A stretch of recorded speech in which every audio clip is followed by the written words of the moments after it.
Hey everyone, welcome back to the channel. Today we're diving into something wild, absurd, and just a little terrifying. The 10 dumbest political decisions in the last 50 years. Because when celebrities mess up, we get a bad movie or a surprise U2 album on our iPhones. But when politicians screw up, the whole country can feel it. Let's jump into the chaos. 1. The 2024 GOP primary. Everyone's scared of the guy who's not there. In 2024, the Republican primary debates felt like watching a wedding where everyone knows the groom cheated, but no one wants to say it out loud. Trump skipped the debates entirely. And instead of using that gift-wrapped opportunity to challenge him, the rest of the candidates stood around like nervous interns on their first day. Vivek Ramaswamy tried to cosplay as a tech CEO version of Trump. Nikki Haley tossed out some common sense before being ignored, and Ron DeSantis stood there like a man trying to remember if he left the oven on. Only Chris Christie dared to criticize Trump and got booed like he just canceled Christmas.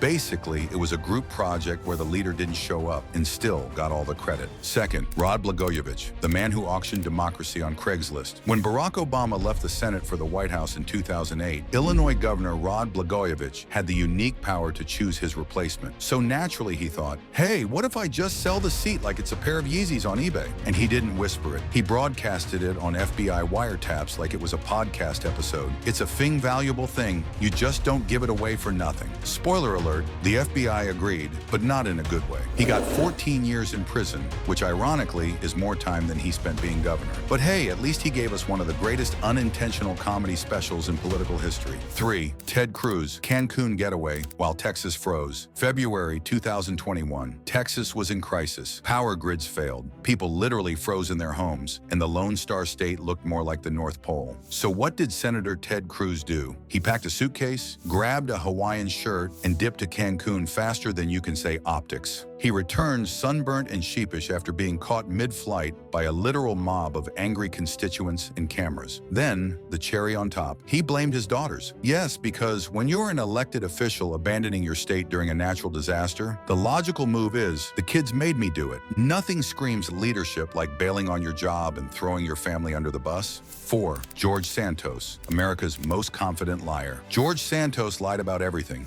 His name, his job history, his college degrees, his religion. Hell, I'm not even convinced he's from Earth. He told voters he worked at Goldman Sachs. He didn't. He said he was Jewish, then said he was Jewish, then something about Holocaust grandparents. And somehow, none of this came out before the election. Not a single fact check. It was like hiring someone because their resume said Superman and then being shocked when they can't fly. Congress finally expelled him, but not before he became a walking BuzzFeed listicle of lies. Honestly, if they made a Netflix series about him, it would have to be called The Congressman. 5. John Edwards, affairs, lies, and campaign meltdowns. John Edwards was once the future of the Democratic Party. Good hair, Southern charm, and a platform built on empathy. So naturally, he detonated it all with a trashy affair while his wife was battling cancer. Not only did he cheat with a campaign videographer, but he denied the affair, denied the baby, and then used campaign funds to cover it all up. Yes, campaign money, because nothing says, I'm ready to lead the free world like committing fraud to hide a love child. It was like a soap opera, except everyone involved had Secret Service protection and way worse morals. 6. Michael Dukakis, the Ice King of 1988. In 1988, Democrat Michael Dukakis was asked a simple, powerful debate question. If your wife were raped and murdered, would you support the death penalty? A human answer might involve feelings, emotion, rage, literally anything other than what Dukakis gave, which was a robotic lecture on policy. No passion, no anger, just a blank stare and a law school essay answer. Voters didn't want data from Star Trek as president, so George H.W. Bush crushed him. Morale of the story? If someone asks about your wife being murdered, maybe act like you've met her. 7. Mark Sanford, hiking the Appalachian Trail, aka adultery in Argentina. South Carolina Governor Mark Sanford disappeared for 6 days. No calls, no press, no governoring. When reporters asked where he'd been, his office said, and I quote, he's hiking the Appalachian Trail. Except he wasn't. He was in Argentina, visiting his mistress, and crying about it later in one of the most awkward press conferences ever held. He called her his soulmate, told the world his marriage was over, and gave us all a masterclass in bad decisions, poor excuses, and world geography. So yeah, if your governor vanishes and comes back quoting Pablo Neruda, you might want to check the flight logs, not the hiking trails. 8. Clint Eastwood